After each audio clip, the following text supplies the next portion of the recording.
Hello everyone. Welcome to Tarun IAS.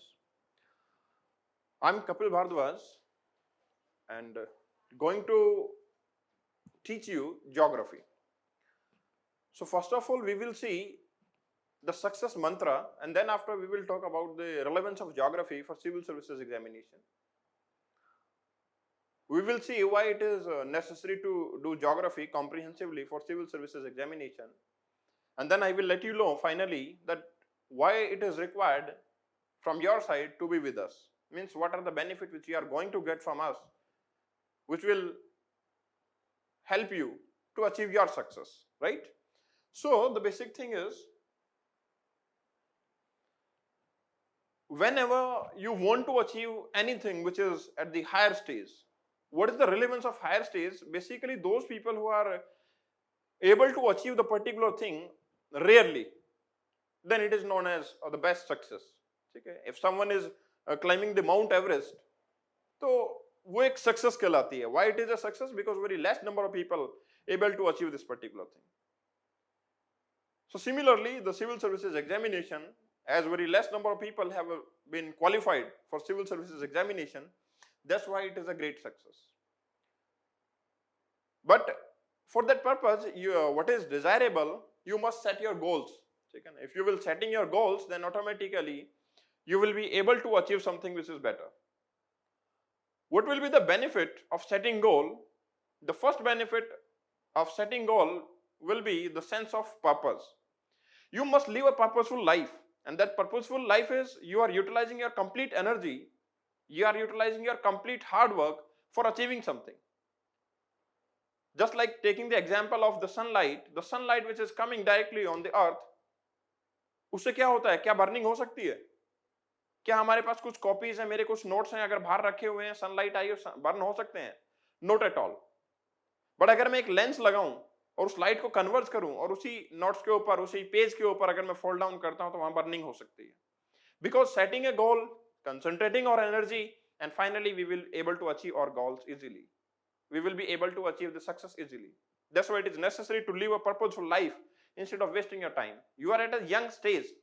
हम बोलते हैं बार बार, डेमोग्राफी को जब पढ़ते हैं हम, तो हम क्या बोलते हैं? India is a young country. लेकिन उस यंग कंट्री की यूटिलिटी क्या होगी अगर वो आपको इन्वॉल्वमेंट अच्छा नहीं दिखाता है, अगर वो प्रोडक्टिव काम नहीं करता है? तो you must contribute something in India out of your energy. It is necessary.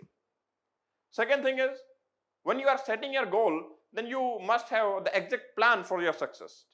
What is required is you must have exact plan for your success. If you want to achieve, you want to go at the higher stage, you want to travel from first floor to the second floor, आपके पास एक plan होता है कि consecutively मैं इन सीढ़ियों को चढ़ते जाऊंगा और finally that stairs lead me to the success.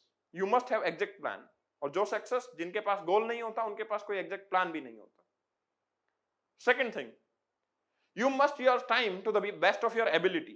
जो आपकी एबिलिटी है, जो आपका प्लान है, उसको स्टिक करके रखो. जो आपकी एबिलिटी है, बेस्ट ऑफ योर एबिलिटी, उसको यूटिलाइज करो. आपको काफी बार ऐसा रियलाइज होता होगा, वन ऑफ द डे आपने काफी अच्छा हार्डवर्क किया, आउटपुट काफी अच्छी आई, लेकिन ऑन अनदर एस्पेक्ट आपको ये भी रियलाइज होता होगा कि यार किसी दिन आपकी आउटपुट अच्छी नहीं आई. तो सिंपल मीनिंग है, आपने अपना गोल जो सेट किया था वो अच्छे से सेट नहीं किया. अगर गोल आप अच्छे से सेट करते, आपके अंदर डेडिकेशन होता, तो आप उस एनर्जी का मैक्सिमम यूटिलाइजेशन कर पाते. आपके अंदर डाइवर्जन हुआ एनर्जी का, कारण क्या था डाइवर्जन का? सिंपली आपके पास कोई अचीवेबल गोल नहीं था, कोई आपके पास पर्पसफुल टारगेट नहीं था. अपार्ट फ्रॉम इट, आपके पास अपनी डिजायर को फुलफिल करने की विलिंगनेस होनी चाहिए, और वो रॉन्ग पाथ पे नहीं, राइट पाथ से. और desire to be popular, desire to be powerful, desire to be a wealthy person, ये हर बंदे की डिजायर होती है. ऐसा नहीं है किसी की डिजायर नहीं है. बस उसके बदले में जो हमें सैक्रिफाइसेस करने पड़ते हैं, आप उनको भूल जाते हो, आप उनको कॉम्प्रोमाइज नहीं करना चाहते, इसलिए आप क्या करते हो? सक्सेस नहीं हो पाते. So these are the some of the mantras which are required to do, then you will become a successful person easily. Now coming to the civil services examination, तो उसके लिए जो आपको requirement है, that is of success, confidence and motivation. These all things are required, and obviously you will able to achieve your final success. You must have a plan, you must have a confidence, you must have a motivation. Finally you will be succeeding in your examination. अब मैं geography के aspect से अगर civil services examination की बात करता हूं, तो पहले मैं बताना चाहूंगा कि सिविल सर्विसेज एग्जाम जो है उसके अंदर आपके पैटर्न जो है उसमें थोड़ी सी बेसिक नॉलेज आपको है, लेकिन उसको एनलाइटन थोड़ा सा मैं करता हूं. Geography plus environment. अगर मैं प्रीलिम्स एग्जामिनेशन के हिसाब से बात करता हूं, nearly 22 to 25% of examination is getting covered from this particular portion. 22 to 25% means 25% means 1/4 of your success is only dependent on geography. If you are doing it comprehensively, you are doing it with a well energy, then obviously 25% success is with you. And if I am with you and you are with me and we will follow the plan of each other, then certainly we will be able to achieve the success in 25% of the energy. So this 25% is very much necessary. आप understand कर सकते हैं यार, आपके पास में total जो marks हैं, it is of 200. Indian prelims examination आपका टोटल एग्जामिनेशन 200 का है, कट ऑफ कितनी जाती है? नियरली 110 आप मान के चलो।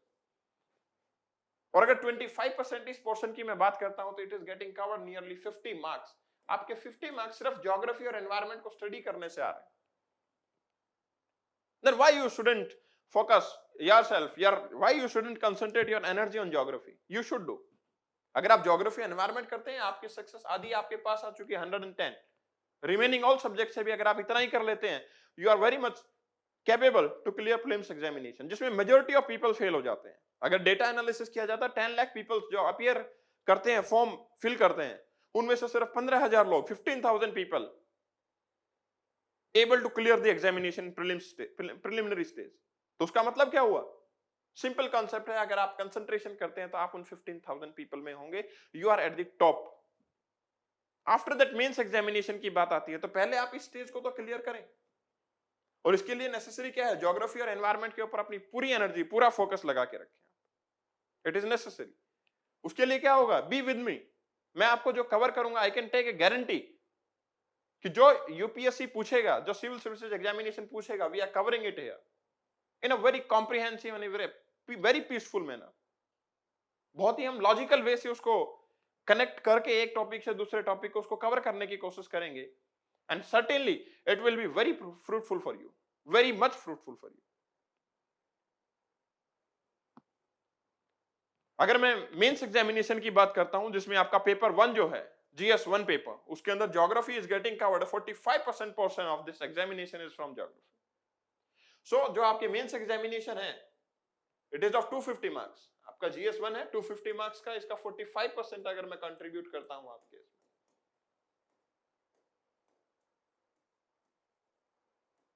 how much marks it is?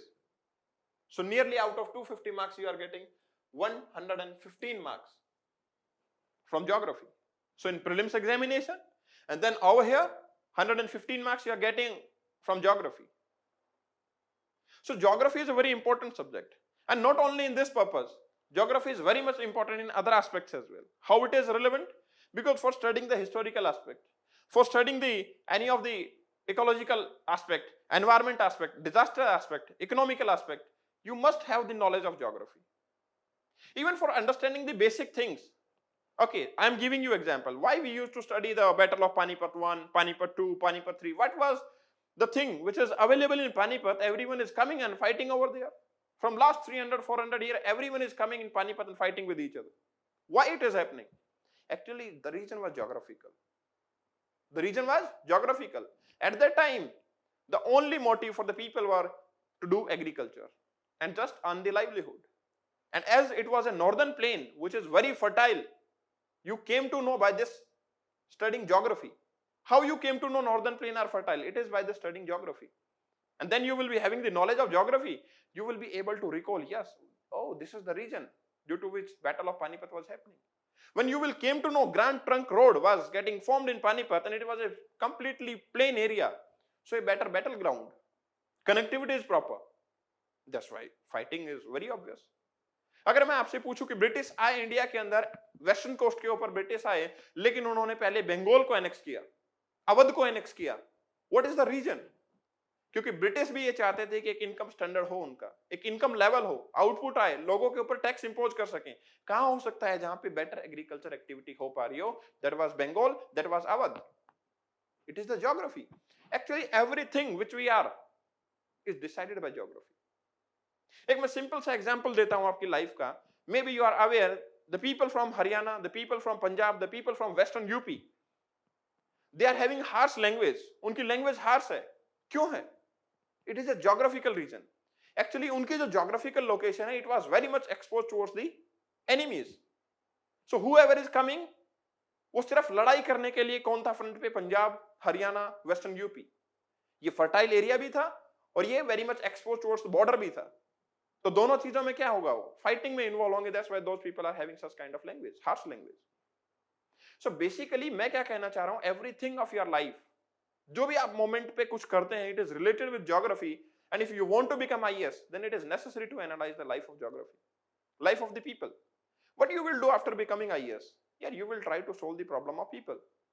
But you are not aware that 75% population of India, 75% population of India is directly or indirectly related with agriculture. It is dependent on agriculture. 75% population.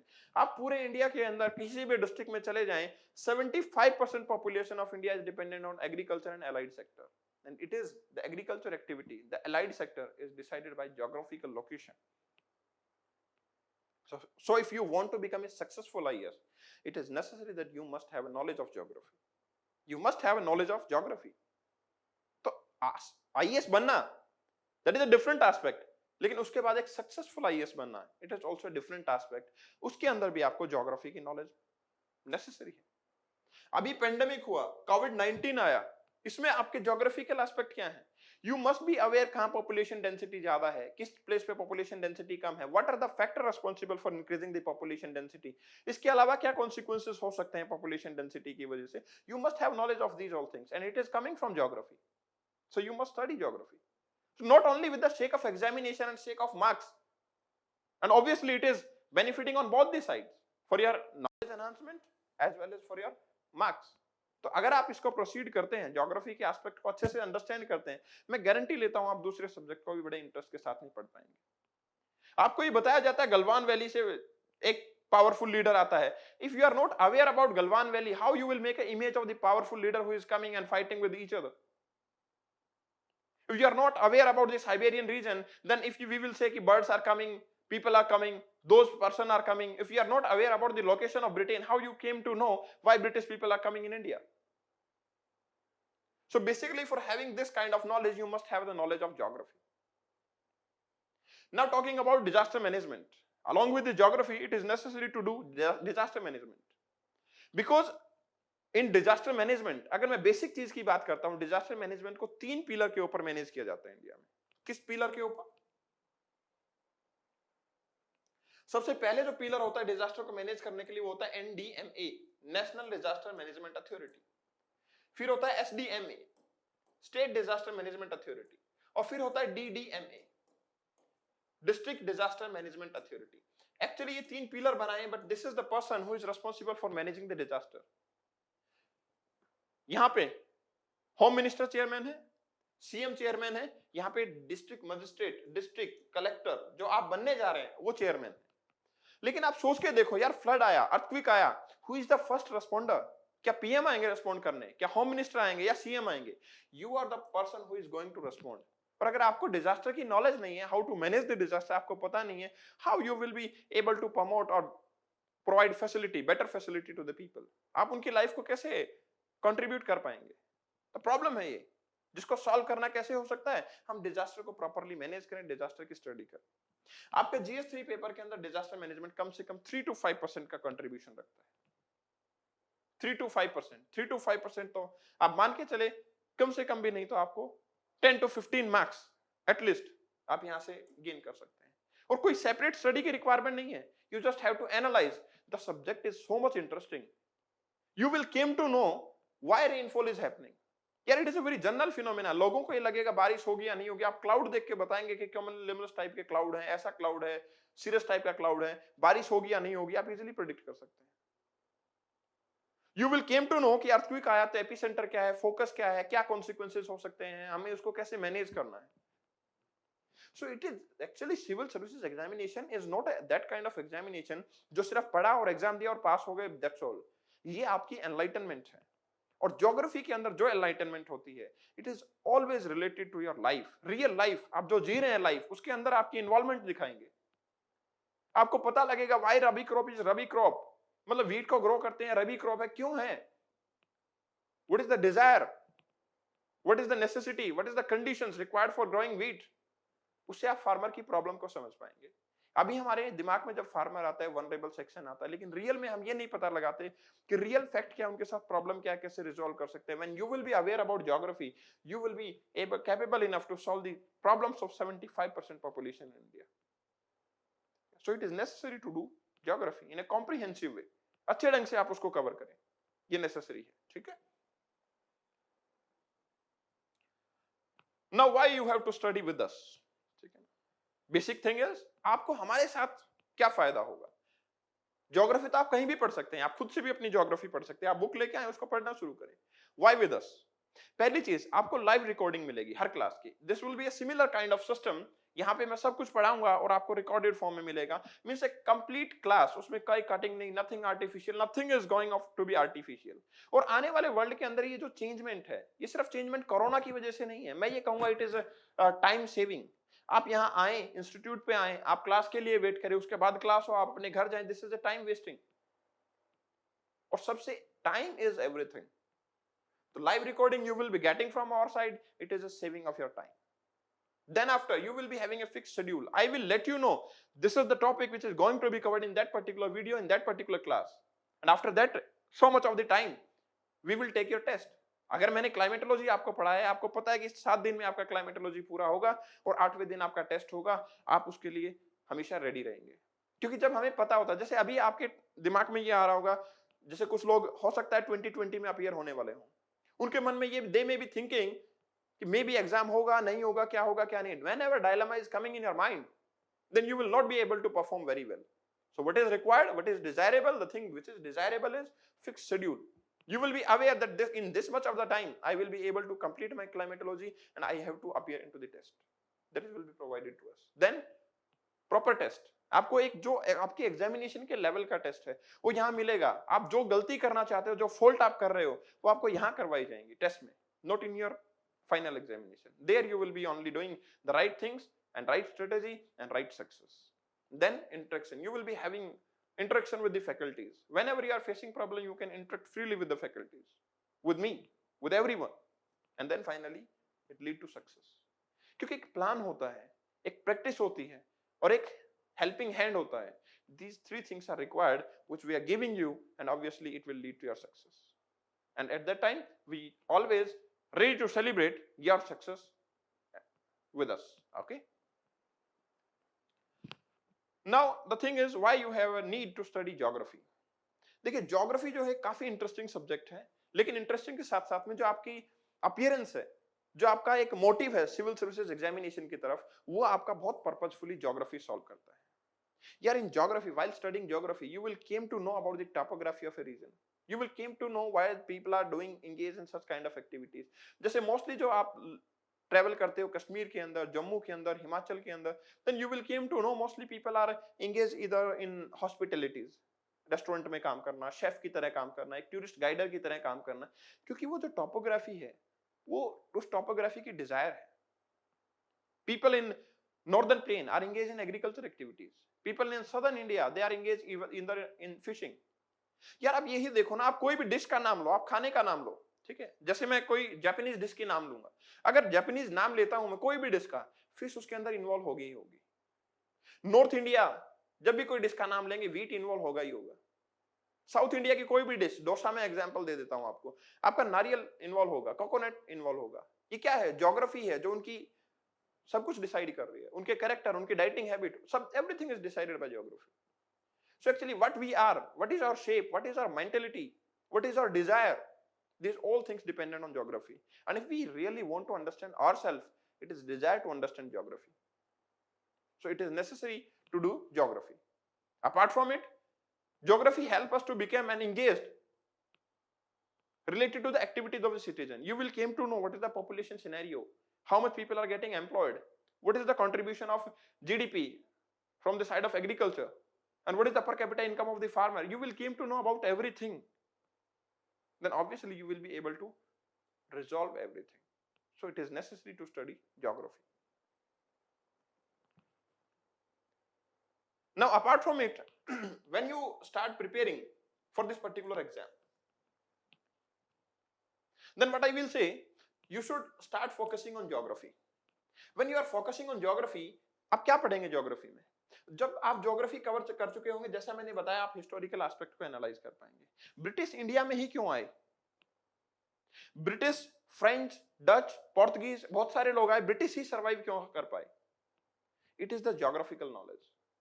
British ने जब, जैसे for example, you will start studying the British era, you will came to know कि British ने banking करना शुरू किया। सबसे पहले बैंक कहां ओपन हुआ? बे ऑफ बंगाल में, बे ऑफ बंगाल रीजन के अंदर, मतलब बंगाल रीजन के अंदर। उसके बाद मैसूर रीजन में, उसके बाद पंजाब रीजन में। There is a geographical region जिसकी वजह से इस तरीके की बैंकिंग शुरू हुई। ब्रिटिश आए, वेस्टर्न कोस्ट पे आए, लेकिन फिर भी ईस्टर्न कोस्ट के ऊपर मूव ऑन करना पड़ा। तो ऐसा क्यों हुआ? ब्रिटिश ने अपनी कैपिटल को कलकत्ता से दिल्ली क्यों शिफ्ट किया 1911 के अंदर? Geographical region. So basically what I want to say, whenever you want to correlate history, you will always have a need to study geography. या इंडिया को एक एग्रीकल्चर कंट्री क्यों बोलते हैं? आज भी हम क्यों बोलते हैं जय जवान जय किसान? There is a logic of geography. क्योंकि हमारी जो पॉपुलेशन है वो मेजोरिटी डिपेंडेंट है एग्रीकल्चर के ऊपर, और एग्रीकल्चर एक एस्पेक्ट है ज्योग्राफी। हम क्यों मॉनसून को इतना तवज्जो देते हैं? क्यों हम आईएमडी की बार-बार फोरकास्ट को पढ़ते हैं? Why so much of the scheme run by the government for the farmers? These all knowledge you will get from geography. Then coming to Indian economy, यार इकोनॉमी क्या है? Economy is the economical, Indian economy का क्या मतलब? क्या पढ़ेंगे आप? Economical status of the people. और अगर हम 100 करोड़ हैं तो उसमें से 75 crore people are related with agriculture, are related with geography, are related with the soil type, are related with the phenomena, disaster, cloud burst, flood, drought, and these all things will be covered in geography. Without the knowledge of geography, what you will do in Indian economy? क्या सिर्फ उस sector को पढ़ लेंगे आप जो service sector है बस, या प्रोडक्शन सेक्टर है, और आपको नहीं पता प्रोडक्शन सेक्टर में क्या लॉजिक है? Why production sector is happening और spreading in certain areas, certain pockets? There is a geographical reason. हमारे मिनरल रिसोर्सेज कितने हैं, कहां हैं, कितनी क्वालिटी के हैं? Geographical knowledge. When you will start studying Indian polity, तो इंडियन पॉलिटी में you will came to know कि गवर्नमेंट किस टाइप की फ्रेमिंग करती है। एक छोटा सा एग्जांपल देता हूं। आपको पता है हमारा अप्रैल में बजट क्यों आता है? हमारा एजुकेशन सेशन अप्रैल में क्यों शुरू होता है? It is the majority of population which is dependent on agriculture, and that's why income of those people only came in the harvesting time.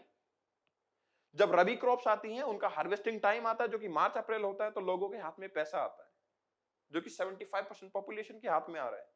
और जब पैसा आता है तो लोग डिमांड करेंगे, वो एजुकेशन फैसिलिटी परचेज कर सकते हैं, वो अपना एस्टिमेशन लगा सकते हैं पूरे साल का कि हमें कैसे किस हिसाब से खर्चा करना है। दैट्स व्हाई बजट भी अप्रैल से आता है, दैट्स व्हाई आपका एजुकेशन सेशन भी अप्रैल में शुरू होता है। अदरवाइज जनवरी से दिसंबर तक चला सकते हैं, it's not a big hurdle. But hurdle कहां है? हर्डल यहां है कि मेजॉरिटी ऑफ पॉपुलेशन जो है वो कंफर्टेबल नहीं है। आप पॉलिटी में इसको स्टडी करें। आप एनवायरनमेंट की बात करते हैं, आप एनवायरनमेंट में क्या पढ़ते हैं? आप एनवायरनमेंट में पढ़ते हैं एनवायरनमेंट की एटमॉस्फेयर की फॉर्मेशन, आप पढ़ते हैं वाटर डिग्रेडेशन, आप पढ़ते हैं कि कितनी टाइप की गैसेस कंट्रीब्यूट हो रही हैं, ग्लोबल वार्मिंग क्या है, how these things are getting formed. आप पहले ओरिजिन तो पढ़ें, एनवायरनमेंट बना कैसे, एटमॉस्फेयर आया कहां से, अर्थ बनी कैसे, और आज के टाइम पे जो डिस्ट्रीब्यूशन हो रहा है इंडस्ट्रीज का, जिसकी वजह से पॉल्यूशन हो रहा है, जिसकी वजह से एनवायरनमेंट हो रहा है, क्लस्टर होता है, अर्बनाइजेशन होता है, these all things are getting covered in geography. And finally the current affairs, yes there are many more part of the current affair, but अगर इंडिया के अंदर मेजॉरिटी पॉपुलेशन ज्योग्राफिकल रिलेटेड है, agriculture related है, तो current affair क्या उससे related नहीं होंगे? क्या स्कीम्स वो इंपॉर्टेंट नहीं है जो 75% पॉपुलेशन को इंप्लीमेंट करे, इफेक्ट करे? या फिर वो स्कीम इंपॉर्टेंट है आपके लिए एग्जाम के लिए तो सिर्फ हार्डली 1% पॉपुलेशन को भी इफेक्ट ना करे? So what I want to say, geography is so much interesting subject that it is getting covered hugely in civil services examination. दूसरी चीज, आपका जो IFS है, इंडियन फॉरेन सर्विसेज, और आपकी इंडियन सिविल सर्विसेज, दोनों का जो प्रीलिम्स एग्जामिनेशन है, इट इज कॉमन, एक साथ होता है। So for giving importance to the forest services, at least कुछ इंपॉर्टेंस तो उनको भी मिले। ज्योग्राफी और एनवायरनमेंट ज्यादा कवर होता है आपके एग्जाम में, प्रिलिमिनरी एग्जाम के अंदर ज्योग्राफी और एनवायरनमेंट जो है वो ज्यादा कवर होता है। ज्यादा कवर होता है तो यार आपको इजीली सक्सेस मिल रही है तो you should go for it, आपको उसको प्रमोट करना चाहिए। गेटिंग इट और not, you should promote it. So basically I just want to say stay with us, stay connected and stay motivated. Whatever is your desire for clearing the examination, we will certainly provide that thing. The thing is, आपको एक schedule, आपका एक dedication, आपको उसकी requirement है। आपके side से effort की रिक्वायरमेंट है, we will always be with you. ठीक है, जब तक आपकी सक्सेस नहीं होगी तब तक हम आपके साथ हैं। Necessary thing is you will always be with us. Okay, thank you very much, all the best.